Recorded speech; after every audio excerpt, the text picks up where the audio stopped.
Hello friends, എല്ലാവർക്കും നമസ്കാരം. ഇന്ന് നമ്മൾ നോക്കാൻ പോകുന്നത് ഭരണഘടനയുടെ ആമുഖത്തെക്കുറിച്ചാണ്. Preamble of the constitution. Indian ഭരണഘടനയുടെ ആത്മാവായിട്ട് വിശേഷിക്കപ്പെടുന്നതാണ് നമ്മുടെ ആമുഖം. ആമുഖം എന്ന ആശയം നമ്മൾ കടമെടുത്തത് അമേരിക്കയിൽ നിന്നുമാണ്. ഭരണഘടനയുടെ വിശാലമായിട്ടുള്ള സവിശേഷതകളുടെ സാരാംശമായിട്ട് കണക്കാക്കപ്പെടുന്നത് നമ്മുടെ ആമുഖത്തെയാണ്, പ്രിയാമ്പിൾ. ഭരണഘടനാ നിർമ്മാതാക്കളുടെ മനസ്സിലേക്കുള്ള താക്കോലായിട്ട് കണക്കാക്കപ്പെടുന്നത് ആമുഖമാണ്. ഭരണഘടനാ നിർമ്മാതാക്കളുടെ മനസ്സിലേക്കുള്ള താക്കോലായിട്ട് കണക്കാക്കപ്പെടുന്നത് ആമുഖം. ഇന്ത്യൻ ഭരണഘടനയുടെ രത്നം എന്നറിയപ്പെടുന്നത് ആമുഖം. ഇന്ത്യൻ ഭരണഘടനയുടെ രത്നമാണ് ആമുഖം. രാജ്യം നേടിയെടുക്കേണ്ട ലക്ഷ്യങ്ങളെയാണ് ഇന്ത്യൻ ഭരണഘടനയുടെ ആമുഖം പ്രതിനിധാനം ചെയ്യുന്നത്. ആമുഖത്തിനകത്ത് എന്താണുള്ളത്? രാജ്യം നേടിയെടുക്കേണ്ട ലക്ഷ്യങ്ങളെ കുറിച്ചാണ് ഇന്ത്യൻ ഭരണഘടനയിലെ ആമുഖത്തിൽ പറയുന്നത്. സ്വാതന്ത്ര്യം, സമത്വം, സാഹോദര്യം, നീതി എന്നിവയാണ് ഇന്ത്യൻ ഭരണഘടനയുടെ ലക്ഷ്യമെന്ന് ആമുഖത്തിൽ അനുശാസിക്കുന്നു. അപ്പം ആമുഖത്തിൽ പറയുന്ന ഇന്ത്യൻ ഭരണഘടനയുടെ ലക്ഷ്യം എന്ന് പറയുന്നത് എന്തൊക്കെയാണ്? സ്വാതന്ത്ര്യം, സമത്വം, സാഹോദര്യം, നീതി. സ്വാതന്ത്ര്യം, സമത്വം, സാഹോദര്യം, നീതി, ഇവ നാലുമാണ് ഇന്ത്യൻ ഭരണഘടനയുടെ ലക്ഷ്യമെന്ന് ആമുഖത്തിൽ പറയുന്നത്. ആമുഖത്തിൽ സാഹോദര്യം എന്ന വാക്ക് നിർദ്ദേശിച്ചത് ഡോക്ടർ BR അംബേദ്കർ ആണ്. ആമുഖത്തിലെ സ്വാതന്ത്ര്യം അല്ല, സാഹോദര്യം എന്ന വാക്ക് നിർദ്ദേശിച്ചത് ഡോക്ടർ BR അംബേദ്കർ. ഇന്ത്യൻ ഭരണഘടനയുടെ ആമുഖം നിലവിൽ വന്നതെന്നാണ്? 1950 ജനുവരി മാസം 26. നമ്മൾ റിപ്പബ്ലിക് ഡേ ആഘോഷിക്കുന്ന ജനുവരി 26, 1950 ഇന്ത്യൻ ഭരണഘടനയുടെ ആമുഖം നിലവിൽ വന്നത്. 1946 ഡിസംബർ മാസം 13 കോൺസ്റ്റിറ്റ്യൂവന്റ് അസംബ്ലിയിൽ ജവഹർലാൽ നെഹ്റു അവതരിപ്പിച്ച ലക്ഷ്യ പ്രമേയമാണ് ഇന്ത്യൻ ഭരണഘടനയുടെ ആമുഖമായിട്ട് മാറിയത്. 1946 ഡിസംബർ 13 കോൺസ്റ്റിറ്റ്യൂവന്റ് അസംബ്ലിയിൽ ജവഹർലാൽ നെഹ്റു അവതരിപ്പിച്ച ലക്ഷ്യ പ്രമേയമാണ് ഇന്ത്യൻ ഭരണഘടനയുടെ ആമുഖമായിട്ട് മാറിയത്. ഇന്ത്യൻ ഭരണഘടനയുടെ ആമുഖത്തിന്റെ ശില്പി എന്നറിയപ്പെടുന്നത് അതുകൊണ്ട് ആരാണ്? നെഹ്റു. ജവഹർലാൽ നെഹ്റു ആണ് ഇന്ത്യൻ ഭരണഘടനയുടെ ആമുഖത്തിന്റെ ശില്പി. ജവഹർലാൽ നെഹ്റു അവതരിപ്പിച്ച ലക്ഷ്യപ്രമേയത്തെ ഇന്ത്യൻ ഭരണഘടനയുടെ ആമുഖമായിട്ട് ഭരണഘടനാ നിർമ്മാണ സമിതി അംഗീകരിച്ച തീയതി എന്നാണ്? 1947 ജാനുവരി 22. 1947 ജനുവരി 22 ജവഹർലാൽ നെഹ്റു അവതരിപ്പിച്ച ലക്ഷ്യപ്രമേയത്തെ ഇന്ത്യൻ ഭരണഘടനയുടെ ആമുഖമായിട്ട് ഭരണഘടനാ നിർമ്മാണ സമിതി അംഗീകരിച്ചു. ആമുഖം ആരംഭിക്കുന്നത് എങ്ങനെയാണ്? നാം ഭാരതത്തിലെ ജനങ്ങൾ, അല്ലെങ്കിൽ V the people of India എന്നാണ് ആമുഖം ആരംഭിക്കുന്നത്. ഒരേ ഒരു തവണ മാത്രമാണ് ഭരണഘടനയുടെ ആമുഖം ഭേദഗതി ചെയ്തിട്ടുള്ളത്. ഒരു പ്രാവശ്യം മാത്രമാണ് ഇതുവരെ നമ്മുടെ ആമുഖം ഭേദഗതി ചെയ്തത്. 1976 42ാം ഭരണഘടനാ ഭേദഗതി പ്രകാരം സോഷ്യലിസം, മതേതരത്വം എന്നീ വാക്കുകൾ കൂട്ടിച്ചേർക്കുകയും രാജ്യത്തിന്റെ ഐക്യം എന്ന പ്രയോഗത്തിന് പകരം രാജ്യത്തിന്റെ ഐക്യവും അഖണ്ഡതയും എന്നാക്കി മാറ്റുകയും ചെയ്തു. 1976 42ാം ഭരണഘടനാ ഭേദഗതി പ്രകാരമാണ് ഇത് ചെയ്തത്. ആമുഖം ഭേദഗതി ചെയ്യുമ്പോൾ ഇന്ത്യൻ പ്രധാനമന്ത്രി ആരായിരുന്നു? ഇന്ദിരാഗാന്ധി. ആമുഖം ഭേദഗതി ചെയ്യുമ്പോൾ ഇന്ത്യൻ രാഷ്ട്രപതി ആരായിരുന്നു? ഫക്രുദ്ദീൻ അലി അഹമ്മദ്. ഭരണഘടനയിലെ ആമുഖപ്രകാരം ഇന്ത്യ ഒരു പരമാധികാര സോഷ്യലിസ്റ്റ് മതേതരത്വ ജനാധിപത്യ റിപ്പബ്ലിക്കാണ്. ഭരണഘടനയിലെ ആമുഖപ്രകാരം ഇന്ത്യ ഒരു പരമാധികാര സോഷ്യലിസ്റ്റ് മതേതര ജനാധിപത്യ റിപ്പബ്ലിക് രാജ്യമാണ് കേട്ടോ. ഇന്ത്യൻ ഭരണഘടനയുടെ ആമുഖത്തിൽ ഉൾപ്പെടുത്തിയിരിക്കുന്ന ഏക തീയതി എന്നാണെന്ന് ചോദിച്ചാൽ 1949 നവംബർ മാസം 26. ദൈവത്തിന്റെ നാമത്തിൽ എന്ന വാക്യത്തോടെ ആമുഖം ആരംഭിക്കണമെന്ന് നിർദ്ദേശിച്ചത് ആരാണ്? HV കമ്മത്ത്. ദൈവത്തിന്റെ നാമത്തിൽ എന്ന വാക്യത്തോടെ ആമുഖം ആരംഭിക്കണമെന്ന് നിർദ്ദേശിച്ചത് HV കമ്മത്ത്. ആമുഖം ഇന്ത്യൻ ഭരണഘടനയുടെ ഭാഗം അല്ല. ആമുഖം ഇന്ത്യൻ ഭരണഘടനയുടെ ഭാഗമല്ല എന്ന് സുപ്രീം കോടതി പ്രഖ്യാപിച്ചത് ബേർബാരി കേസ് 1960 ബേർബാരി കേസ് 1960 ഇന്ത്യൻ ഭരണഘടനയുടെ ഭാഗമല്ല ആമുഖം എന്ന് സുപ്രീം കോടതി പ്രഖ്യാപിച്ചത്. ആമുഖം ഇന്ത്യൻ ഭരണഘടനയുടെ ഭാഗം ആണ് ഇന്ത്യൻ ഭരണഘടനയുടെ ഭാഗമാണ് ആമുഖം എന്ന് സുപ്രീം കോടതി പ്രഖ്യാപിച്ചത് Kesavananda Bharati versus state of Kerala കേസിലാണ്. വർഷം 1973 1973 കേശവാനന്ദ ഭാരതി കേസിൽ ആമുഖം ഇന്ത്യൻ ഭരണഘടനയുടെ ഭാഗമാണ് എന്ന് സുപ്രീം കോടതി പ്രഖ്യാപിച്ചു. നിലവിൽ ആമുഖത്തെ ഇന്ത്യൻ ഭരണഘടനയുടെ ഭാഗമായിട്ടാണ് കണക്കാക്കപ്പെടുന്നത്. ഇന്ത്യൻ ഭരണഘടനയുടെ ആമുഖത്തിൽ സൂചിപ്പിച്ചിട്ടുള്ള അടിസ്ഥാനപ്പെട്ട ലക്ഷ്യങ്ങളെ കുറിച്ച് നോക്കാം. ഇന്ത്യൻ ഭരണഘടനയുടെ ആമുഖത്തിൽ പറഞ്ഞിട്ടുള്ള അടിസ്ഥാന ലക്ഷ്യങ്ങൾ നോക്കുമ്പോൾ ആദ്യമായിട്ട് പരമാധികാരം. അതെന്താണ്? ബാഹ്യവും ആഭ്യന്തരവുമായിട്ടുള്ള കാര്യങ്ങളിൽ തീരുമാനമെടുക്കുന്നതിന് രാഷ്ട്രത്തിനുള്ള അധികാരത്തെയാണ് നമ്മൾ പരമാധികാരം എന്ന് പറയുന്നത്. അടുത്തത് സ്ഥിതി സമത്വം. അതെന്താണ്? സമൂഹത്തിലെ സാമൂഹ്യ, സാമ്പത്തിക, രാഷ്ട്രീയ അസമത്വങ്ങൾ കുറച്ച് സാമൂഹ്യ നീതി ഉറപ്പാക്കുന്നു. സ്ഥിതി സമത്വം. അടുത്തതായിട്ട് മതേതരത്തെക്കുറിച്ച് പറയുമ്പോൾ ഇഷ്ടമുള്ള മതത്തിൽ വിശ്വസിക്കാനും പ്രചരിപ്പിക്കുന്നതിനും പൗരന്മാർക്കുള്ള അവകാശം. രാഷ്ട്രം ഒരു മതത്തോടും വിവേചനം കാണിക്കുന്നില്ല. രാഷ്ട്രത്തിന് ഔദ്യോഗികമായിട്ടൊരു മതവുമില്ല. ഇതാണ് മതേതരത്വം എന്ന ആശയം. അടുത്തത് ജനാധിപത്യം. എന്താണ്? ജനങ്ങൾ തെരഞ്ഞെടുക്കുന്ന ജനപ്രതിനിധികളിലൂടെ ഭരണം നടത്തുന്നു. അതാണ് ജനാധിപത്യ രീതി. ഇനി റിപ്പബ്ലിക് എന്താണ്? രാഷ്ട്രതലവനെ തെരഞ്ഞെടുപ്പിലൂടെ നിശ്ചയിക്കുന്നു. അതാണ് റിപ്പബ്ലിക്. ഇന്ത്യൻ ഭരണഘടനയെ വിശേഷിപ്പിച്ചവരെ നോക്കാം. ഇന്ത്യൻ ഭരണഘടനയെ നമ്മൾ ക്വാസി ഫെഡറൽ എന്ന് വിളിച്ചത് ആരാണ്? KC Wheare. ഇന്ത്യൻ ഭരണഘടനയെ ക്വാസി ഫെഡറൽ എന്ന് വിളിച്ചത് KC വെയർ. ഇന്ത്യൻ ഭരണഘടനയെ കോപ്പറേറ്റീവ് ഫെഡറലിസം എന്ന് വിളിച്ചത് ഗ്രാൻവില്ലെ ഓസ്റ്റിനാണ്. ഇന്ത്യൻ ഭരണഘടനയെ കോപ്പറേറ്റീവ് ഫെഡറലിസം എന്ന് വിശേഷിപ്പിച്ചത് ഗ്രാൻവില്ലെ ഓസ്റ്റിൻ. അടുത്തത് a federation with strong centralising tendency. A federation with strong centralising tendency എന്ന് ഇന്ത്യൻ ഭരണഘടനയെ വിശേഷിപ്പിച്ചത് ഐവർ ജെന്നിങ്സ് ആണ്. ബാർഗൈനിങ് ഫെഡറലിസം എന്ന് ഇന്ത്യൻ ഭരണഘടനയെ വിശേഷിപ്പിച്ചത് Morris Jones. Bargaining federalism Morris Jones. Extremely federal എന്ന് വിളിച്ചത് പൗൾ അപ്ലബിയാണ്. എക്സ്ട്രീംലി ഫെഡറൽ എന്ന് ഇന്ത്യൻ ഭരണഘടനയെ വിശേഷിപ്പിച്ചത് ആരാണ്? Paul Appleby. അടുത്തതായിട്ട് നിയമജ്ഞരുടെ പറുദീസ എന്ന് ഭരണഘടനയെ വിശേഷിപ്പിച്ചത് ഐവർ ജെന്നിങ്സ് തന്നെയാണ്. A federation with a strong centralising tendency എന്നും നിയമജ്ഞരുടെ പറുദീസ എന്നും ഭരണഘടനയെ വിശേഷിപ്പിച്ചത് ഐവർ ജെന്നിങ്സ് ആണ്. Ivor Jennings. ഭരണഘടനയ്ക്ക് ഒരു ആമുഖം എന്ന ആശയം ആദ്യമായിട്ട് ഉന്നയിച്ച വ്യക്തി ആരാണ്? BN റാവു. ഭരണഘടനയ്ക്ക് ഒരു ആശയം വേണമെന്ന് ആദ്യമായിട്ട് ഭരണഘടനയ്ക്ക് ആമുഖം എന്ന ആശയം ആദ്യമായിട്ട് ഉന്നയിച്ച വ്യക്തിയാണ് BN റാവു. ഭരണഘടനയുടെ ആമുഖം ഡ്രാഫ്റ്റിംഗ് കമ്മിറ്റിയിൽ അവതരിപ്പിച്ച വ്യക്തി ആരാണ്? ജവഹർലാൽ നെഹ്റു. ഭരണഘടനയുടെ ആമുഖം ഡ്രാഫ്റ്റിംഗ് കമ്മിറ്റിയിൽ അവതരിപ്പിച്ച വ്യക്തി ജവഹർലാൽ നെഹ്റു. ഭരണഘടനയുടെ കീ നോട്ട് എന്ന് ആമുഖത്തെ വിശേഷിപ്പിച്ചത് ഏർണസ്റ്റ് ബാർക്കർ. ഭരണഘടനയുടെ ആത്മാവ് എന്ന ആമുഖത്തെ വിശേഷിപ്പിച്ചത് താക്കൂർ ദാസ് ഭാർഗവ്. രാഷ്ട്രീയ ജാതകമാണ് ആമുഖം എന്ന് പറഞ്ഞത് K. മുൻഷി.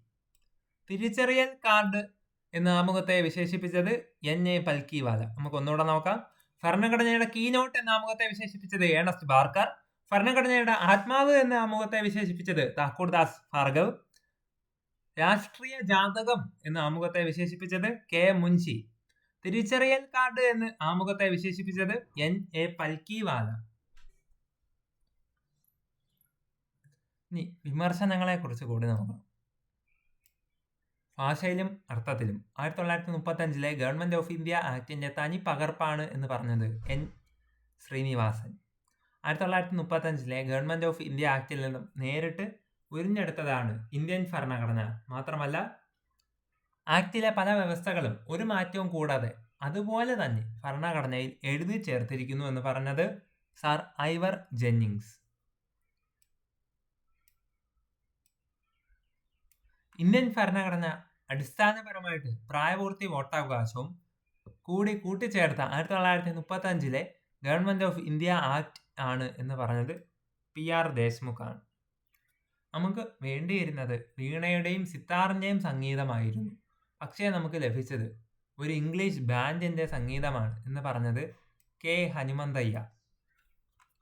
പാശ്ചാത്യ അടിമത്തത്തിന്റെ അനുകരണം, അതുമാത്രമല്ല ഇത് പാശ്ചാത്യ ലോകത്തോടുള്ള അടിമത്വപരമായിട്ടുള്ള കീഴടങ്ങൽ കൂടിയാണ് എന്ന് പറഞ്ഞത് ലോക്നാഥ് മിശ്ര.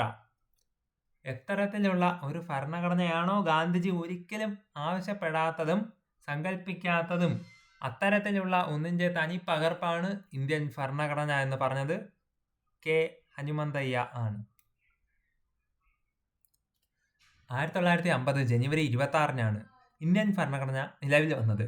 എന്നാൽ ഭരണഘടന നിലവിൽ വരുന്നതിന് മുൻപ് ചില ആർട്ടിക്കിൾ നിലവിൽ വന്നിരുന്നു. ആർട്ടിക്കിൾ 5, 6, 7, 8, 9, 60, 324, 366, 367, 379, 380, 388, 391, 392, 393, 394 എന്നിവ 1949 നവംബർ 26 നിലവിൽ വന്നു. 1949 നവംബർ 26 നിലവിലുണ്ടായിരുന്ന ആർട്ടിക്കിളാണ് ഈ വായിച്ചത്. ബാക്കി വകുപ്പുകൾ നിലവിൽ വന്നത് 1950 ജനുവരി 26 1950 ജനുവരി 26 ബാക്കിയുള്ളതും കൂടെ കൂട്ടിച്ചേർത്തു. ഇന്ത്യൻ ഗവൺമെന്റ് 2000 നിയമിച്ച ഭരണഘടനാ പുനഃപരിശോധന കമ്മിറ്റി അധ്യക്ഷനാണ് M.N. Venkatachaliah. We the people എന്ന പുസ്തകം എഴുതിയത് ജ്ഞാനി പൽക്കിവാല ആണ്. വി ദ പീപ്പിൾ എന്ന പുസ്തകം എഴുതിയത് ജ്ഞാനി പൽക്കിവാല. ഭരണഘടനാ നിർമ്മാണ സഭയെ ഹിന്ദുക്കളുടെ ഒരു കൂട്ടായ്മ എന്ന് വിശേഷിപ്പിച്ചത് ലോർഡ് വിസ്കൗണ്ട് ആണ്. ഭരണഘടനാ നിർമ്മാണ സഭയെ ഹിന്ദുക്കളുടെ ഒരു കൂട്ടായ്മ എന്ന് വിശേഷിപ്പിച്ചത് ലോർഡ് വിസ്കൗണ്ട്. ഭരണഘടനാ നിർമ്മാണ സഭ ഇന്ത്യയിലെ ഒരു പ്രധാന വർഗത്തെ മാത്രം പ്രതിനിധാനം ചെയ്യുന്ന സഭയാണ് എന്ന് അഭിസംബോധന ചെയ്തത് വിൻസൻ ചർച്ചിൽ. ഭരണഘടനാ നിർമ്മാണ സഭ ഇന്ത്യയിലെ ഒരു പ്രധാന വർഗത്തെ മാത്രം പ്രതിനിധാനം ചെയ്യുന്ന സഭയാണ് എന്ന് അഭിപ്രായപ്പെട്ടത് വിൻസൻ ചർച്ചിൽ. അടുത്തത് പൗരത്വത്തെ കുറിച്ച് കൂടി നോക്കാം. സിറ്റിസൺഷിപ്പ്. ആർട്ടിക്കിൾ 5 മുതൽ 11 വരെയാണ് പൗരത്വത്തെക്കുറിച്ച് പറയുന്നത്. ഇന്ത്യൻ ഭരണഘടനയിൽ പൗരത്വത്തെക്കുറിച്ച് പ്രതിപാദിക്കുന്ന ഭാഗം 2. ഇന്ത്യൻ ഭരണഘടന വിഭാവനം ചെയ്യുന്ന പൗരത്വം ഏക പൗരത്വം. ഏക പൗരത്വം എന്ന ആശയം ഇന്ത്യ കടം കൊണ്ടിരിക്കുന്ന രാജ്യം ബ്രിട്ടൻ. ഭരണഘടനയിൽ പൗരത്വത്തെക്കുറിച്ച് പ്രതിപാദിക്കുന്ന വകുപ്പ് 5 മുതൽ 11 വരെയാണ്. ഇന്ത്യൻ പൗരത്വ നിയമം പാർലമെന്റ് പാസാക്കിയ വർഷം 1955. ഇന്ത്യയിലെ നിയമപ്രകാരം ഇന്ത്യൻ പൗരത്വമുള്ള വ്യക്തിക്ക് മാത്രമാണ് ലോക്സഭാ ഇലക്ഷനും നിയമസഭാ ഇലക്ഷനും വോട്ട് ചെയ്യാൻ സാധിക്കുന്നത്. ഇന്ത്യൻ പാർലമെന്റിനാണ് പൗരത്വത്തെ സംബന്ധിച്ച് നിയമനിർമ്മാണത്തിന് അധികാരമുള്ളത്. ഇന്ത്യൻ പാർലമെന്റിനാണ് പൗരത്വത്തെ സംബന്ധിച്ചുള്ള നിയമനിർമ്മാണത്തിന് അധികാരമുള്ളത്. 1955 ഇന്ത്യൻ പൗരത്വ നിയമപ്രകാരം 5 വിധത്തിൽ ഇന്ത്യൻ പൗരന്മാർക്ക് പൗരത്വം നേടാനും 3 വിധത്തിൽ ഇന്ത്യൻ പൗരത്വം നഷ്ടപ്പെടാനും സാധ്യതയുണ്ട്. 5 വിധത്തിൽ നേടാം, 3 വിധത്തിൽ നഷ്ടപ്പെടാം. 1955 ഇന്ത്യൻ പൗരത്വ നിയമപ്രകാരമാണ്. ഇന്ത്യയിൽ ഇരട്ട പൗരത്വം എന്ന ആശയം നിർദ്ദേശിച്ചത് N.M. സിംഗ്വി കമ്മിറ്റിയാണ്. ഇനി ഇന്ത്യൻ പൗരത്വ നിയമത്തെക്കുറിച്ച് ഒരു വ്യക്തിക്ക് 5 രീതിയിൽ പൗരത്വം ലഭിക്കുന്നു എന്ന് പറഞ്ഞില്ലേ, അത് ഏതൊക്കെയാണ്? ജന്മസിദ്ധമായിട്ടുള്ള പൗരത്വം ബൈ ബർത്ത്, പിന്തുടർച്ച വഴിയുള്ള പൗരത്വം ബൈ ഡിസെന്റ്, രജിസ്ട്രേഷൻ മുഖാന്തരം, ചിരകാലവാസം മുഖേന ബൈ നാച്ചുറലൈസേഷൻ, പ്രാദേശിക സംയോജനം മൂലം by incorporation of territories. Indian പൗരത്വ നിയമം അനുസരിച്ച് ഒരു ഇന്ത്യൻ പൗരന് പൗരത്വം നഷ്ടപ്പെടുന്നത് പരിത്യാഗം അല്ലെങ്കിൽ റീനൗൺസിയേഷൻ, സ്വമേധയുള്ള പൗരത്വം ഉപേക്ഷിക്കലിനെയാണ് റിനൗൺസിയേഷൻ അല്ലെങ്കിൽ പരിത്യാഗം എന്ന് പറയുന്നത്. അതേപോലെ നിർത്തലാക്കൽ, ടെർമിനേഷൻ ചെയ്യുക മൂലം നഷ്ടപ്പെടാം. പൗരത്വ അപഹരണം, ഡെപ്രിവേഷൻ വഴിയും പൗരത്വം നഷ്ടപ്പെടാം. ഇന്ത്യൻ പൗരന്മാരെ വിവാഹം കഴിക്കുന്നത് വഴി വിദേശികൾക്ക് ലഭിക്കുന്ന പൗരത്വം ലഭ്യമാകുന്ന രീതിയെ രജിസ്ട്രേഷൻ മുഖാന്തരം. ഒരു പൗരന് ജന്മനാൽ ലഭിക്കുന്ന പൗരത്വം അറിയപ്പെടുന്നത് ജന്മനാൽ ലഭിക്കുന്നതായപ്പം സ്വാഭാവിക പൗരത്വം, നാച്ചുറൽ സിറ്റിസൺഷിപ്പ് എന്ന് വിളിക്കുന്നു.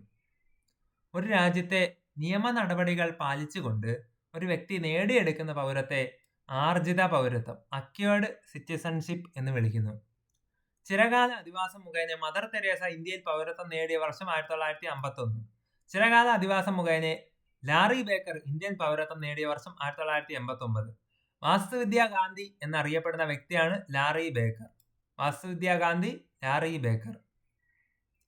ഒരു ഇന്ത്യൻ പൗരന് ലഭ്യമാകുന്ന രാഷ്ട്രീയ അവകാശങ്ങൾ: വോട്ട് ചെയ്യാനുള്ള അവകാശം, തെരഞ്ഞെടുപ്പിൽ മത്സരിക്കാനുള്ള അവകാശം, സംഘടനകൾ രൂപീകരിക്കാനുള്ള അവകാശം, ഗവൺമെന്റിനെ വിമർശിക്കാനുള്ള അവകാശം, ഔദ്യോഗിക സ്ഥാനങ്ങൾ വഹിക്കാനുള്ള അവകാശവും ഒരു ഇന്ത്യൻ പൗരന് ലഭ്യമാകുന്ന രാഷ്ട്രീയ അവകാശങ്ങളിൽ പെടുന്നു. പൗരത്വ ഭേദഗതി നിയമം 2019 കുറിച്ച് നോക്കാം. പൗരത്വ ഭേദഗതി ബിൽ രാജ്യസഭ പാസാക്കിയത് 2019 ഡിസംബർ 11.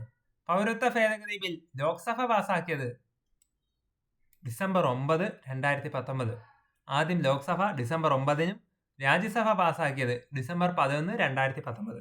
ഇനി പൗരത്വ ഭേദഗതി ബിൽ പ്രസിഡന്റ് ഒപ്പുവെച്ചതെന്നാണ് 12 ഡിസംബർ 2019. പൗരത്വ ഭേദഗതി ബിൽ പ്രാബല്യത്തിൽ വന്നത് ജാനുവരി 10, 2020. പാകിസ്ഥാൻ, അഫ്ഗാനിസ്ഥാൻ, ബംഗ്ലാദേശ് എന്നീ രാജ്യങ്ങളിൽ നിന്നും അനധികൃത കുടിയേറ്റക്കാരായിട്ട് 2014 ഡിസംബർ 31 മുൻപ് ഇന്ത്യയിൽ എത്തപ്പെട്ട ഹിന്ദു, സിഖ്, ബുദ്ധ, ജൈന, പാഴ്സി, ക്രൈസ്തവ മതവിഭാഗങ്ങളിൽപ്പെട്ടവർക്ക് പൗരത്വം നൽകുന്ന നിയമം ആണിത്.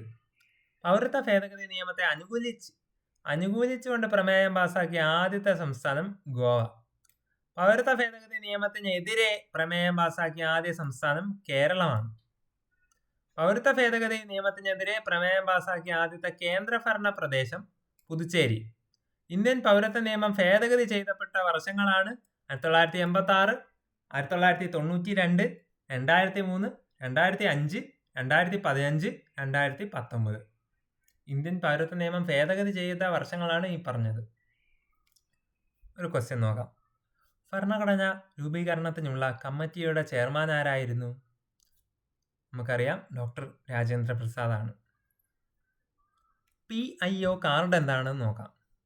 Person of Indian origin card, അതാണ് PIO എന്ന പദ്ധതിയിലെ പൂർണ്ണരൂപം. ഈ പദ്ധതി ഇന്ത്യ ഗവൺമെന്റ് ആരംഭിച്ച എന്നാണ് 1999 മാർച്ച് മാസം 30. ഈ പദ്ധതി പ്രാബല്യത്തിൽ വന്നത് 2002 സെപ്റ്റംബർ 15. PIO കാർഡ് ലഭിക്കുന്ന വ്യക്തിക്ക് വിസ ഇല്ലാതെ തന്നെ ഇന്ത്യൻ സന്ദർശിക്കുന്നതിനും ഇന്ത്യൻ സ്കൂളിലും കോളേജിലും അഡ്മിഷൻ എടുക്കാനും ഇന്ത്യയിൽ ജോലി ചെയ്യാനും സാധിക്കുന്നു. PIO കാർഡ് ഉണ്ടെങ്കിൽ ഉള്ള നേട്ടമാണ് ഇപ്പം പറഞ്ഞത്. 2015 ജാനുവരി മാസം 9 PIO കാർഡ് പദ്ധതി OCI പദ്ധതിയിൽ ലയിപ്പിച്ചു. ഇനി OCI പദ്ധതി എന്താണ്? Overseas citizenship of India card, അതാണ് OCIയുടെ പൂർണ്ണരൂപം. ഇന്ത്യൻ ഗവൺമെന്റ് 2004 രൂപം നൽകിയ പദ്ധതിയാണ് overseas citizenship of India card. Indian ഭരണഘടനാ പ്രകാരം ഇന്ത്യൻ പൗരന്മാർക്ക് ഏക പൗരത്വമാണ് വ്യവസ്ഥ ചെയ്യുന്നത്. ഇരട്ട പൗരത്വം അനുവദനീയമല്ല. മറ്റു രാജ്യങ്ങളിലുള്ള ഇന്ത്യൻ വംശജർക്ക് ഗവൺമെന്റ് ഓവർസീസ് സിറ്റിസൺഷിപ്പ് നൽകുക വഴി അവരുടെ സമ്പാദ്യങ്ങൾ ഇന്ത്യയുടെ വികസന പ്രവർത്തനങ്ങൾക്ക് മുതൽക്കൂട്ടാക്കാൻ സാധിക്കും എന്ന ആശയത്തിൽ നിന്നുമാണ് OCI രൂപപ്പെട്ടത്. 1955 പൗരത്വ നിയമ ഭേദഗതി ചെയ്തതാണ് ഈ ആശയത്തെ ഇന്ത്യൻ ഗവൺമെന്റ് രൂപീകരിച്ചത്. നിലവിൽ 16 രാജ്യങ്ങളിലെ ഇന്ത്യൻ വംശജർക്കാണ് ഓവർസീസ് സിറ്റിസൺഷിപ്പ് നൽകുന്നത്.